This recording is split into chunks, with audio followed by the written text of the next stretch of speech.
السلام علیکم ورحمۃ اللہ وبرکاتہ۔ ناظرین، جیسا کہ آپ کو معلوم ہے کہ آج 2023 کا پہلا دن ہے، اس لیے آج ہمیں 3 کام ضرور کر لینے چاہیے۔ پہلا کام یہ ہے کہ 2022 کا ہم مکمل طور پر محاسبہ کریں، یہ جائزہ لیں کہ ہمارا گزشتہ سال کیسا رہا، ہم نے کیا پایا اور کیا کھویا۔ اگر دینی اور دنیاوی اعتبار سے گزشتہ سال ہمارے لیے مفید رہا تو اللہ تعالیٰ کا شکر ادا کرنا چاہیے، اور آگے بھی یہی نیت کرنی چاہیے کہ ہم انشاءاللہ نیا سال بھی اسی طریقے سے گزاریں گے۔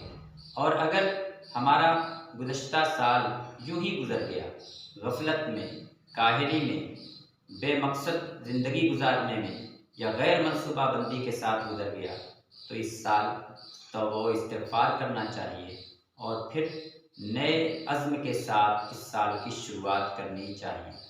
دوسرا کام یہ ہے کہ آج کے دن ہم یہ دعا کریں کہ اللہ تعالی ہمارے لیے یہ سال امن کا، سلامتی کا، خیر کا، برکتوں کا سال بنائے۔ تیسرا کام یہ ہے کہ ہم آج ہی کے دن 2023 کے سال کا مکمل منصوبہ بنائیں، ایک مکمل پلان چاک آؤٹ کریں کہ 2023 کے سال میں ہمیں یہ کام کرنے ہیں۔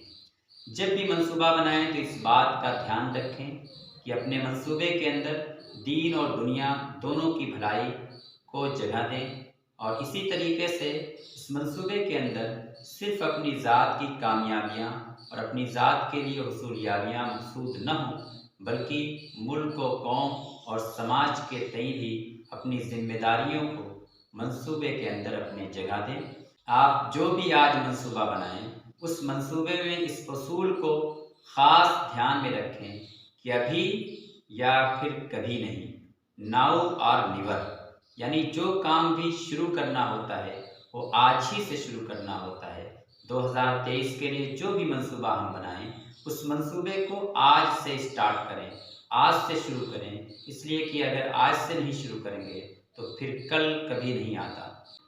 آخر میں اس دعائیہ شعر کے ساتھ میں جدا ہوتا ہوں کہ خدا کرے کہ ہر کسی کی زندگی گلاب ہو، خدا کرے کہ ہر کسی کی زندگی گلاب ہو، یہاں بھی کامران ہو، وہاں بھی کامیاب۔ شکریہ۔